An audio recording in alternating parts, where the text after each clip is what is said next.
Hello, I had a special request for caramel apple dip. So caramel apple dip is just simply cream cheese, one package of cream cheese, and I get it to room temperature by just leaving it sit out on the counter for about an hour or so. And this is in my bowl already. I have 1 8-ounce package of cream cheese. As I said again, brought to room temperature so it's softened up. So then next I'm going to take honey and put 1/4 cup of honey in it.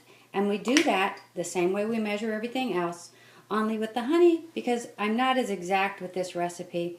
I just squeeze it in until it comes to the top, and then I have my thumb line down the handle of the measuring cup, the 1/4 cup measuring cup, and I squeeze the honey in until it touches the pad of my thumb, which I have slightly over the end of the measuring cup to where the ingredient is going to go. And whenever that honey reaches the pad of my hand, I can feel, or I'm sorry, I keep saying hand, the pad of my thumb, I can feel it. And then I stop, and then I take the spatula and I spatula the honey into the bowl. Okay, so then the next ingredient is brown sugar. So I want 2 tablespoons of brown sugar. So I just take my brown sugar, and like we did with the powdered sugar on another video, I just hold on the outside with my left hand, the bag, and then I take the sugar, the spoon to get the sugar inside of it, and I dip in, and then I level it off against my left hand. So I'm leveling the spoon against my left hand as I pull upwards to make sure that it's full. And then I can kind of, without making a mess, use my left hand to feel it with the plastic over it as to whether it's full. So I've got a nice packed tablespoon. Now you generally with brown sugar, you want to make sure your ingredient is packed. So I need 2, so I'm going to go in again. So I'm going to go into the bag, and I'm going to push up against my hand, up against my left hand, with the measuring spoon, and I'm just packing it and then putting it into the bowl. Okay, so then I've got my brown sugar. So that's 2 tablespoons. Sorry, I didn't mean to slam that. 2 tablespoons of brown sugar. Then I like a nice vanilla flavor. So I take the vanilla, and I've got a teaspoon pourer on my vanilla bottle, and I just turn it up and I pour in a teaspoon. So I'm going to put 2 teaspoons of vanilla in here. So I've got 2 teaspoons of vanilla. Okay? So next thing I'm going to do is, I like nuts in mine. So I'm going to put about a 1/2 cup of nuts. Now nuts, you can put less or more or whatever you like. But I'm just going to take, again, my spoon.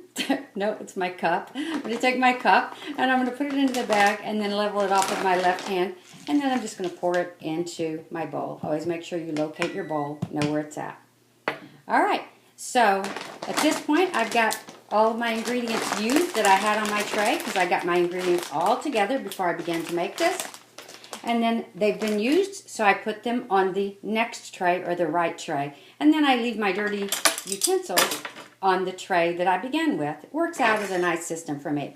Then I just take my pastry blender, and my pastry blender has a little thumbprint, which gives me just a little bit more oomph when I go to push down, because your thumb gives you the ability to press a little bit harder.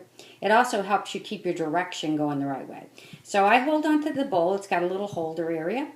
It sticks out. It's nice. It's kind of like a baseball cap almost. And so I hold onto that handle part of it. And then I put my thumb on the little thumb area of the pastry blender, and then I just push straight down until I have these ingredients incorporated real nice. So I'll just keep working it until it feels like they're creamed together real nice. And then I'll take my spatula and I'll check. And this only takes a minute. Again, this is a super, super simple recipe. You could use a mixer if you want to. You don't have to use it this way. And again, you could also use a common fork instead of a pastry blender. So just, you want to cream these ingredients. You don't want to overmix them, but you want to cream them together real nice. And as you're pushing down, I used pecan pieces. You can use pecan pieces. You can use some almonds. Sometimes I use half pecans and half almonds. And when we did the Out of Sight Cooking Club last time, I had just picked some apples from the orchard. from the town where I'm from. And so I wanted to do something special, so I did some like 50% chopped up almonds and 50% of chopped up pecans.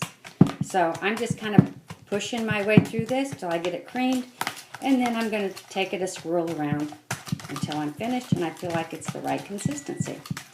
So that's all there is to it. So once you get that creamed real nice, then you just put it into a bowl and serve it. And eat it either room temperature or put it in the refrigerator where it'll keep for several days. It'll keep the life of any normal cream cheese.